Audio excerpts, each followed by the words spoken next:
Hi friends, இன்றைக்கி என்ன lunch box ready பண்ணேன்னா சாம்பார் தான் ரெடி பண்ணேன். நம்ம டேரன் என்ன நினச்சிட்டேன், வெரைட்டி ரைஸ் செஞ்சு தருவேன்னு நினச்சாங்க. டெய்லி வெரைட்டி ரைஸ் சாப்பிட்டா நல்லதே கிடையாது. எப்போயும் மத்தியானத்துக்கு எப்படி சாப்பாடு சாப்பிடுவோமோ அந்த மாதிரி நான் சமைச்சு தரேன்டா அப்படின்னேன். ஏம்மா இப்படி பண்ணுறீங்கண்ணா, ஏன்னா அவனுக்கு மதியானம் சாப்பிட்ற மாதிரி சாம்பார் குழம்புலாம் வேண்டாம், இப்போ எனக்கு வெரைட்டி ரைஸ் தான் வேணும். ஏன்னா நான் செஞ்சு கொடுத்து அவனுக்கு அது ரொம்ப ஈஸியாகவும் போயிடுது, சாப்பிட்றது ரொம்ப டேஸ்ட்டாக. எப்போ பார்த்தாலும் பட்டை கிராம்பு ஆயில் ஜாஸ்தி சேர்க்குற மாதிரியே இருக்கா.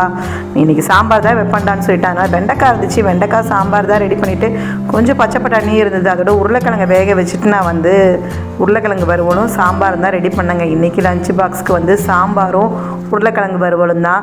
வெரைட்டி ரைஸ் கொடுத்து நானே கெடுத்துட்டணும் அப்படின்ற ஒரு மைண்டு தான் எனக்கு வந்துச்சு. ஏன்னா அவன் பார்த்தீங்கன்னா இப்போ எப்படி ஆகிட்டானா, எனக்கு டெய்லி நீங்கள் எனக்கு எதாவது வெரைட்டி ரைஸ் செஞ்சு கொடுங்க, தேங்காய் சாதம் செய்யுங்க, இல்லைன்னா புளி சாதம் செய்யுங்க இப்படி சொல்கிறான். அடுத்து வாஷிங் மிஷின்லேயும் துணியை போட்டுட்டேங்க. இந்த வீடியோ பிடிச்சிருந்தா லைக் பண்ணுங்க.